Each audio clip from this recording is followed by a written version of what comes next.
Your world, your challenges, your faith. When faith within engages the world without, there's power. It's living life from the inside out. Misuse of power in the church hurts. It hurts individuals, it hurts whole congregations, and it hurts the witness of God's people on earth. So, how do we spot it early or prevent it from beginning? Well, welcome to Family Life's Inside Out, where we'll be talking about this today. I'm Martha Manikas Foster, and my guest is counselor, pastor, chaplain, and author Michael MacKenzie. He's written the recent Christianity Today post titled, "Abuse Keeps Flourishing in the Church. Here are 4 Reasons Why," and his brand new book by IVP is titled, "Don't Blow Up Your Ministry." Welcome, Michael, to Inside Out. Thank you very much for having me on the show. It's great to be here. I am very interested in this topic. I mean, Michael, the list of prominent church leaders accused of abusing power and abusing people is long. It's much too long. And that list doesn't account for abusive leaders in our own congregations. If we're going to create a culture that discourages abuse, what do we need to avoid? And I know this is a big question for a short amount of time, but can you distill that for us? What do we need to avoid? Yeah, I'll hit on a few values that have creeped into church culture from general culture that I think we need to avoid that play into this problem. Okay. And one is our idolization of the lone dog, the get-it-done leader. I was eating with some friends recently, and they're telling me about the new pastor at their large church, and they said, he's great, but he's not the kind of person you want to have over to your house or to have dinner with. And I said, I asked them to clarify, and they explained, well, he's a really dynamic speaker, but he's kind of rough in person and basically kind of a jerk. And unfortunately, that has become not a norm, but it's fairly prevalent. And related to this idolization of this lone dog, get-it-done leader is our idolization of power and unappreciation for the opposite, humility. And as another example, I was at a pastor conference, so there's a group of pastors, and the main speaker, another pastor, was fairly angry, arrogant, judgmental, but at the same time, he was powerful, charismatic, forceful, intense language, and he repeatedly got rounds of applause for his speaking, but his tone presentation was very negative. But there was something magnetic about that to the audience. There was something magnetic about his power. If somebody was there that was meek and mild, humble, would not get the same kind of effect. And so, again, we as a culture are have been enamored with power, with charisma, and not in kind of the biblical form of charisma, just a charismatic, intense personality. And I think that plays into, and then, also that the expectations we can put on the leader to perform, and then they do try to jump through all these hoops to perform. And so then there's a lot of pressure on them at the same time. And so I think that can create this driven person who's gotten there because they get things done, and then they're driven by the expectations and pressure, and it can create this toxic combination of things going on in that pastor's life that they can become abusive. So as people in a congregation, some things that we should be looking at ourselves about is, do we set the stage where we are looking for someone that we can, put on a pedestal and admire maybe a little bit too much? I mean, the very fact that you have these friends who wouldn't feel like inviting the pastor over for dinner because it wouldn't really be that much of a communion of saints kind of thing, that does say something, and we could be asking ourselves some of those questions as to what is it that we look for and what do we literally applaud in a church leader. Yeah. Exactly. Yeah. Well, let me set the stage for anyone who's just joining us. If you are just joining us, you're listening to Inside Out on Family Life. I'm talking today with Michael MacKenzie, author of the recent blog post, "Abuse Keeps Flourishing in the Church. Here are 4 Reasons Why." Michael, what does a healthy church environment look like? In other words, if we eliminate some of the things that seem to encourage the kind of pastor that we're talking about that can abuse power, what can we nurture in congregational life that will help us prevent the church abuse that we have seen from happening in our churches? In some ways it's so simple, but yet so difficult because we are hardwired for success, and all of us want to be a part of something that's growing, succeeding, we're proud of. People are proud when their church is growing and want to share that with others, and whether that's numbers or new building or new programs or whatever.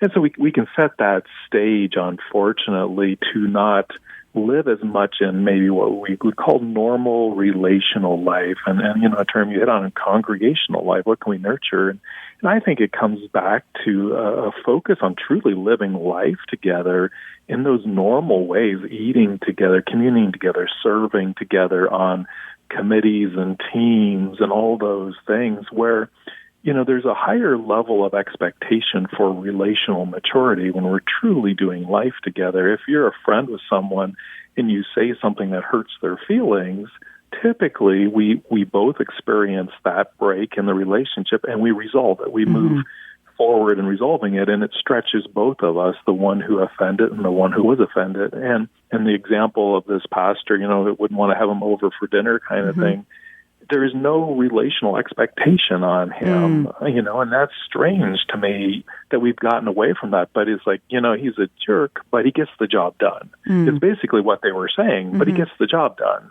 And so to come back to a simpler way of doing life and community together, I think raises the bar relationally and emotionally, whereas if we focus on someone who gets it done, we lower the bar relationally and emotionally. And that's so interesting, again, working with Christian leaders who, our goal should be Christ-likeness, should be living well in community, loving well, yet we can set up our pastor even for that not to be a value. So a short way of trying to say what I'm saying is coming back to living life together in congregational life, not just 1 hour a week in our small group, but serving together, having lunch together, being together for family events or whatever it may be, tends to raise, again, the relational expectations that are on someone when you live in close community.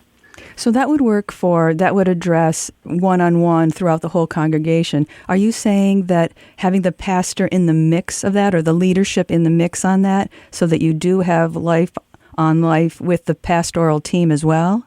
Yes. Okay. Yeah, I think so. I believe that is key.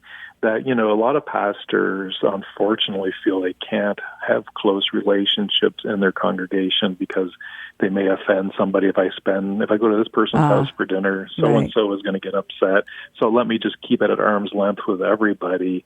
But unfortunately, that, again, is a breakdown in the relational expectation or the relational maturity that's expected from them, because they can stay at arm's length away as long as they get the job done, so to speak. And so I really think that congregations really embracing their pastor and vice versa in a relational community way.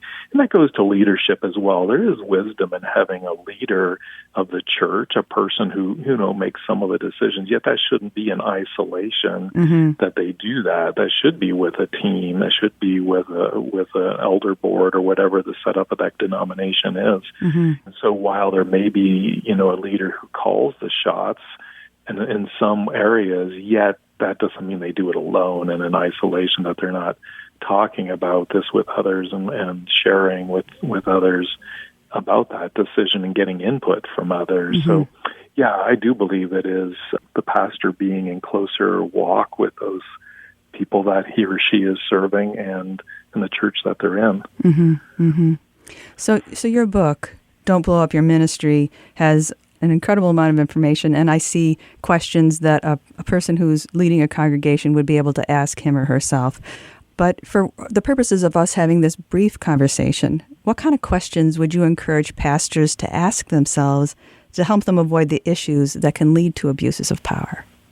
Yeah, there's several questions that come to my mind in that. And one, is my goal to get ministry done, or is it to be more like Christ? And we can blame those who put the pressure on us, but yet we also do it to ourselves. And so a pastor, can say, well, everybody expects me to get the job done. Well, yes, but what is your higher calling?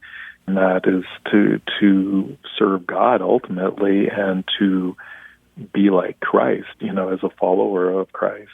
Others what are the values that guide my interaction with others? Are they built upon efficiency, perceived effectiveness, or the fruit of the Spirit? What's really guiding my interaction with this person in this meeting? Is it to get the job done? Is it to get them to do what I need them to do so we get ministry done? Or is it based on loving them, valuing them, respecting them? Almost like a business model over what I would say a ministry model. Okay. Yeah. Okay. Exactly. Then I would say, of course, and as a counselor, I'm going to say something to this effect, and my book deals with this, but what's your own personal brokenness that plays into how I do ministry? We all as leaders like to think that we do everything out of faith and logic, and we sometimes don't realize how much our brokenness plays into. And what I mean by that is not necessarily sinfulness, but that plays into it too, pride, selfishness, those kind of things. But our brokenness, for example, at Marble Retreat, we've had many pastors confess 3 in one of our counseling intensives that they had been victims of fairly significant sexual abuse. Yet they did not think that played into how they lived life and how they led and how they did ministry. But it was clear that it did, and part of their time there was connecting the dots of how that played into boundaries, how it played into healthy attachment and intimacy with others, and all kinds of feelings of shame if they failed, and all those kinds of things played into somewhat to their own personal brokenness. And so I would say a pastor needs to ask themselves, how does my personal brokenness play into how I do ministry? What is the negative effects of that and how I live and lead? What is my personal brokenness? Is a good question. And what do I need to do to fix it? Because again, being a counselor, I see it all over where a pastor is leading somewhat out of their brokenness, but don't realize how powerfully that is at play in what they're doing. And it's not that their brokenness can't be part of ministry, but if they're not aware of what that is, that's the danger? Yes, great clarification. It actually can be a beautiful and powerful part of their ministry if they're aware of what it is. And that's part of my book, is giving hope that your brokenness is not something to be avoided with fear, feeling, oh no, if people know I have weakness, it's going to ruin my ministry. It's actually the opposite. God is waiting to do something through that brokenness. And, we've worked with so many pastors who have realized what their brokenness was, to realize what God was doing through it, and then have gone back and incorporated that into their ministry.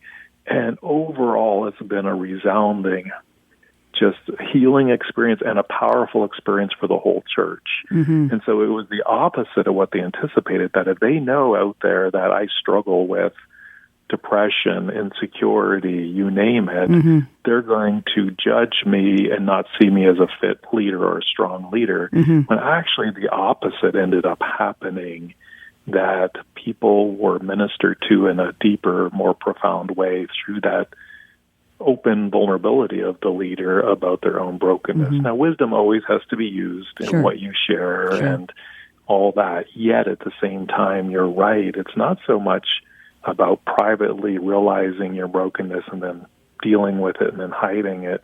It actually can be an open door to helping others and ministering to others.